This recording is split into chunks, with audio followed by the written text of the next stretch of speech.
one of the contentions that I find almost laughable if it weren't so pathetic is that I'm racist.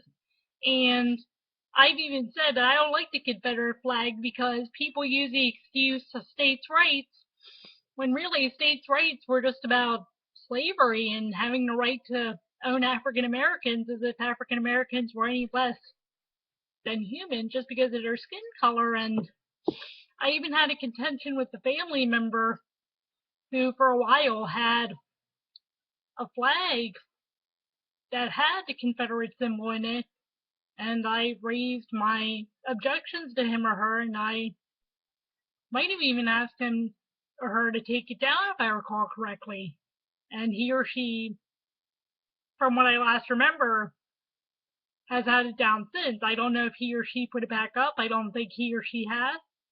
I think he or she got my point. And people say, well, you're racist, you're this, you're whatever. And I'm like, as I said before, confronting a hate group is not racist. And unless I was a hater myself, by the way, it's hard not to look at myself when I'm on the camera because I'm thinking, oh, am I seeing what I'm like doing or whatever? Am I watching my, body language or whatever? Or am I like OCDing out or something? Not. Anyway, that's another discussion. But and with this piece of hair in the way too, so I gotta worry about all that. And sometimes I do get a little OCD and all that too, because like if I make one false move, someone's gonna accuse me of making a gesture that I didn't make or saying something I didn't say, or so I gotta worry about all too. Sorry, I gotta worry about all that too. I don't have time to worry about people making false accusations against me. So, I mean, if people, like I said, people say, "Oh, you're racist, you're this, you're whatever." Like I said, confronting a hate group is not racist, and not only that, but it's exactly when you make false allegations against me, it's exactly the kind of verbal abuse that certain family members used to make, and that's part of the problem why I have trouble making eye contact with people, because when they used to levy allegations against me that I was this or that, or when they used to lie about something I said, or when they used to do whatever else they used to do, it got me to distrust people, and it got me to not want to make eye contact with anybody because I never knew what was coming next. And I still have trouble making eye contact with people to this day. And part of that is because, as I said, when you've been verbally abused and you say something, you don't always want to make eye contact with people because you don't know what's coming next. And also people say, well, you don't step outside your comfort zone enough. Look, I'm stepping outside of my comfort zone by looking directly at the camera and not looking at myself to see what I'm doing and all that. And I'm stepping outside of my comfort zone by confronting some of these groups and all that. I could just say whatever, the police will take care of them, or some other people will take care of them. But as an old Jewish saying goes, although it's from the Talmud, as an old Jewish saying goes, you don't get to do all the work in the world, but that doesn't stop you from doing what you can. Of course, I put in another word. The exact saying was something along the lines of, you can't do all the tikkun ha'olam, but that doesn't mean that you can cease from doing what you're supposed to be doing in regards to tikkun ha'olam. And by the way, I think that one of the parts of tikkun ha'olam is confronting symbols like the Confederate flag and saying, hey, that kind of symbol is not going to be seen by me, and you can make all your excuses about Southern pride and what have you, but you are not going to put the Confederate flag in front of my face. And so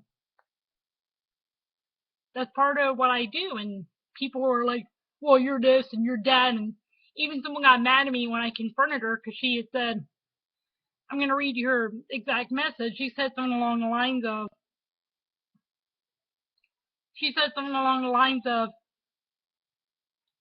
let's see where it is. She said, oh, darn it. Oh, she had made a comment about someone was making a joke about, hey, is a Redneck album, anti-Semitic and all that. And I said, yeah, pretty much is, because, hey, it features a Confederate flag in them.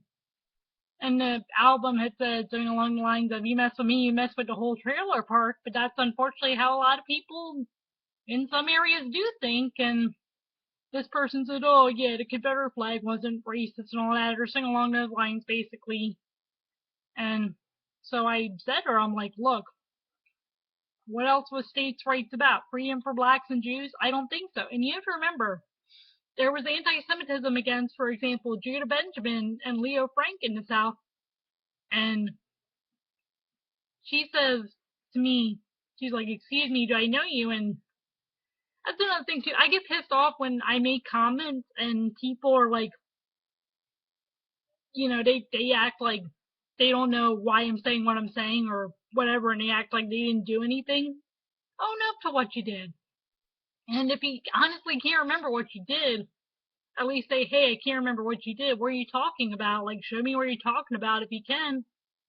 So, that's another reason why I do what I do too. I want to see accountability, not just on my part, but other people's parts. Because if everyone's accountable to each other, we're going to have a lot less problems than we're currently having in this world. Because right now, especially in this day and age, the world's about hiding behind this or hiding behind that, or even some people say, well, it's much easier to do certain things because you're on the internet and all that. And people say, well, the internet's making more people bolder and what have you. And it's just that, as the other side of the argument says, it's just that, the argument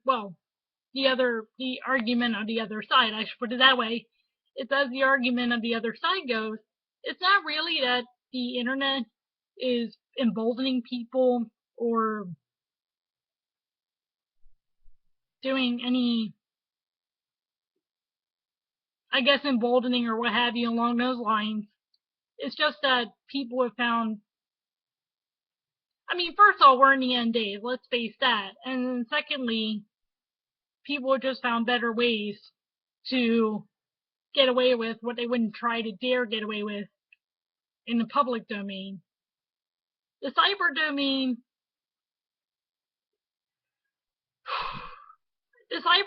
is still the public domain, but it's a little different than the non-cyber public domain. And that's how complicated our world's getting. Anyway, to sum up this rant, 3 things. 1, you're not going to put the Confederate flag in front of my face, and if you do it, whether offline or online, I'm going to confront you and I'm going to tell you to take that darn thing down. And secondly, people say, well, you're racist, you're just whatever. Yeah, if I'm so racist, I wouldn't even be worrying about symbols like the Confederate flag and symbols along those lines. By the way, too, just for the second point, I just want to bring in that, I should have brought this up earlier, but I like what Dick Morris once said. He said that flying the Confederate flag over the South Carolina Capitol is kind of like flying the Nazi flag and saying, "Hey, German pride." So if I were racist, I wouldn't even be worrying about that or bringing up the point that Dick Morris brought up. And thirdly,